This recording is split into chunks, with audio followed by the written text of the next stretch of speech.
Today on the channel, I'm going to be discussing and breaking down Mick Ronson's rig and how to get his guitar tone.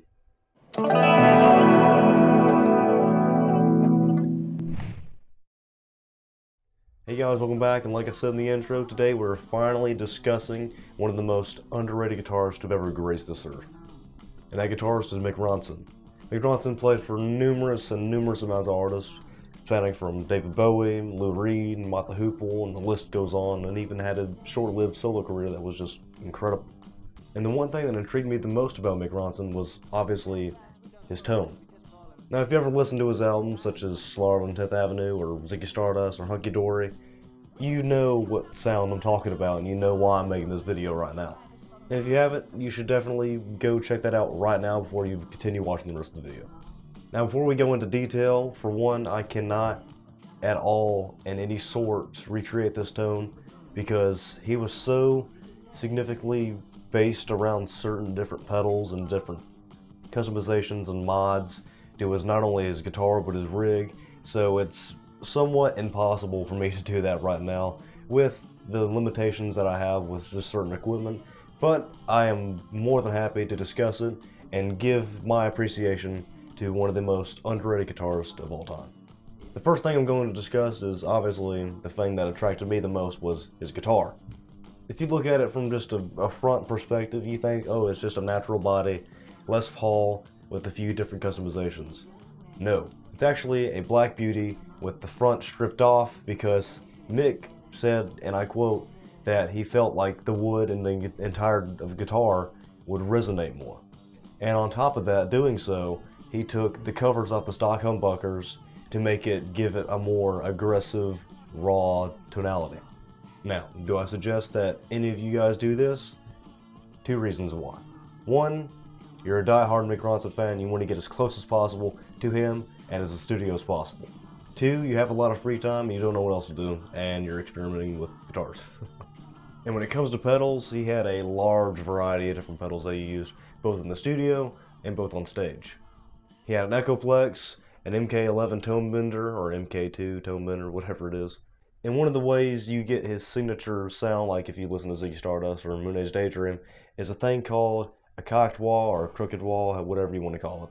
And that's basically saying, instead of moving a wah pedal genuinely like this and making that like genuine like classic wah-wah sound, he got to a certain like sort of sweet spot where it was just kind of in the middle, where it kind of, the sustain was immense and the distortion and the aggressiveness of that distortion ringed out and resonated more, not only with the body and just the overall sound. It's extremely different and it's absolutely an extraordinary sound.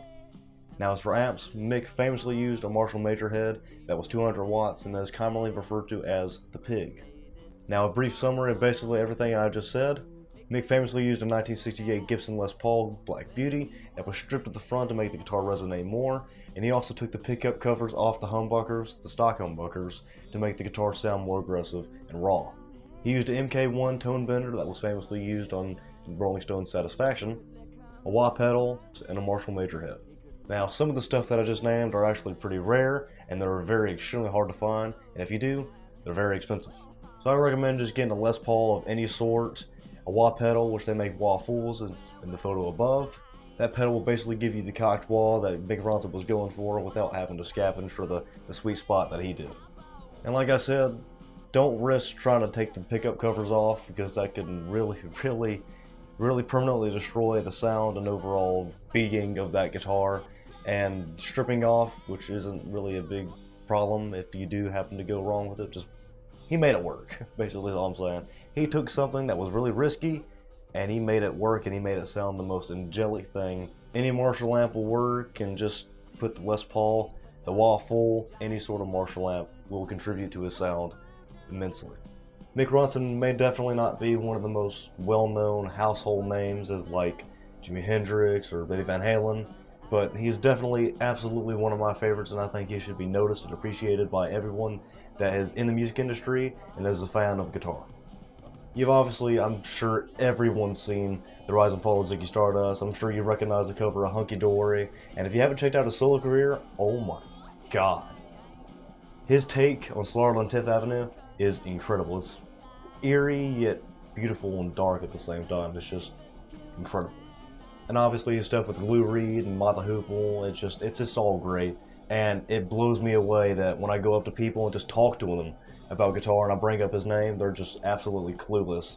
And he's helped inspire my favorite guitarist, which is Randy Rhoads. I mean, you can definitely hear it in Randy's playing, and you can definitely see it in his style. Like, I've seen a bunch of people compare him look-wise to Mick Ronson. I've had a few people comment on my videos about me putting a picture on there saying it's Mick Ronson. They said, no, that's Randy Rhoads.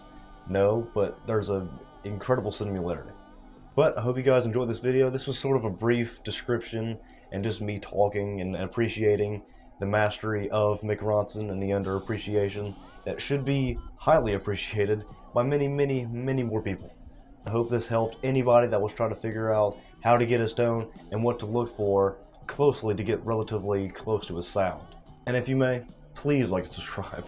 We are so close to 3,000 subscribers, and you guys, I cannot thank you guys enough for how much support and appreciation that you guys have given me over the past 2 years of me being on YouTube. I can't believe it.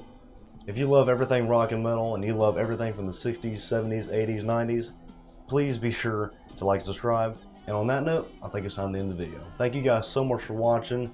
Please like, subscribe, comment what you think about this video, and comment any more ideas and stuff that you guys want me to post and just make videos about. But thank you guys for watching. I will definitely see you guys next time. Bye-bye.